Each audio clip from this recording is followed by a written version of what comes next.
Are you considering moving to Sarasota and having a hard time knowing the difference from East and West Sarasota? Well, in today's video, we're going to cover exactly that. Welcome back, everyone. Today, I'm actually out on the water. I got my family here with me. Today we brought out the big boat, just having a good time. Sometimes I'll come out on the boat. I'll bring my laptop, bring my phone. We'll literally just anchor up. I got the trolling motor holding us here. And we'll be here in the bay. We'll literally anchor up and spend, 4 or 5 hours really just sitting here, listening to some music, answering some emails, taking some calls. So it's just a lifestyle. I've always told you guys, living here in Sarasota, Siesta Key area, you're really doing it for the lifestyle. So in today's video, I'm be covering, because I've had quite a few questions on people asking East versus West Sarasota. I'm gonna tell you right now, there is no better or worse. It's gonna depend 100% on the lifestyle you're looking for. So today, we're gonna dive deep into that. Stay tuned. One thing I wanna cover is we're gonna define what splits East and West Sarasota. So generally speaking, I-75 is gonna split your East and West side. Obviously, the West is gonna be closer to the water, and the East is just gonna have newer development, a little bit more space, a little bit more privacy. But today, you're gonna get a good idea on both East and West side. So in regards to West Sarasota, I guess that's kind of where I fall in. You're obviously gonna be closer to Siesta Key, closer to downtown. You're gonna notice a lot of older, more established neighborhoods. They have more character, certainly more trees. It's been around a little bit longer. One obvious one is you're gonna have a shorter drive to beaches, bays like I'm at here. Also, if you have a boat, maybe you're launching a boat, you're gonna have a lot more access to boat ramps and just out on the water a little bit easier. Now, if there's anything bad that some people may not like about West Sarasota, the lots are generally smaller. So the east side's gonna have your bigger lots, bigger property lots. In the west, they're just gonna be a little bit smaller. So I do wanna talk about West Sarasota pros. So certainly beach access, walkability. In some pockets, it's pretty easy to get around without a car or a bike. Certainly established neighborhoods is gonna be a very big one. There's a lot more options for HOA and not HOA. So if you're somebody that likes HOA, good. If you don't, you won't have any issues finding either or on the west side. I think one of the most important ones, and I think why a lot of people invest here, just resellability.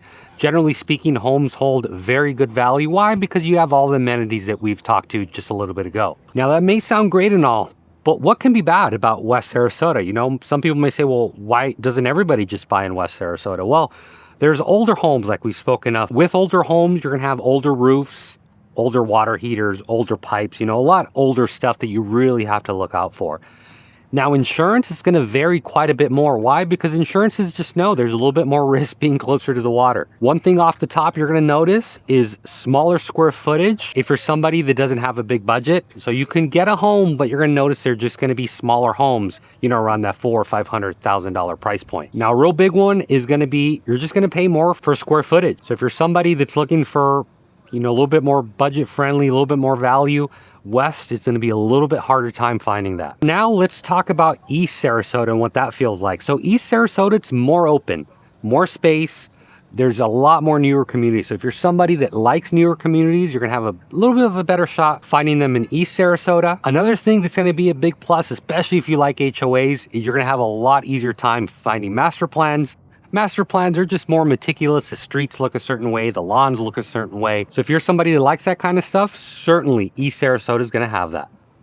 Another thing you're gonna notice, just wider. Roads are a lot wider, not as congested, not as many people on the roads, and it's certainly gonna have a more suburban feel. Now, some good things about East Sarasota, you get more house for the money. It's as simple as that.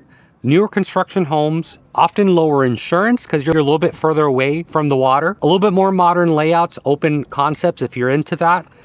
And all in all, just community amenities. Now, some things to consider if looking at East Sarasota. You're further away from the beach, anywhere from 20 to 35 minutes. There's a lot of traffic that can easily turn into a 40-minute drive. HOAs are very, very common. So if you're somebody that you do not like HOAs, I don't think East Sarasota is probably gonna be for you. You're gonna just notice a little bit less character. I wouldn't say uglier, just a little bit less character. They just don't seem as established neighborhoods. Again, I'm not saying they're bad, just the overall feel. And certainly, walkability is not gonna be a thing. You're for sure gonna need a car. I don't even think a bike you're gonna be able to get around. So certainly, commuting is gonna be a thing where you're gonna need a vehicle. A big question to ask yourself, do you want proximity and charm, which is west, or do you want space in your home, which is going to be east? Now let's talk a little bit about budget. So under 500K goes a lot further in east. Certainly on the west side, you're just going to pay more because you're a lot closer to the water. Also, you're going to see insurance is a little bit more predictable on the east side than the west. So I'd say for this video, one of the biggest takeaways is not going to be which one's better or worse, is which one fits your lifestyle a lot better. So I help buyers like you relocate every single day. I help educate you, pros and cons, not just about what we went over. Taxes, flood zone, insurance, roof. I mean, you name it, there's a lot of things to consider. And if you're not from here, I highly urge you guys not only to subscribe to my channel, I put out a lot of educational style videos. I also offer a relocation guide. It's on my website. Everything's going to be linked down below. You can also shoot me a text or an email. Just let me know you're looking for the relocation guide. I'd be more than happy to share it with you. And it goes into a lot of detail because if you're considering moving down here, you should be 100% educated on what to look for and what to avoid. So guys, that's going to be it for today's video. Really hope you guys enjoyed it. I'm going to continue my day out here on the water. We're finally entering spring. If you know anything about Florida, our spring is only a couple weeks and then we go into summer. So I'm going to do my best to enjoy spring.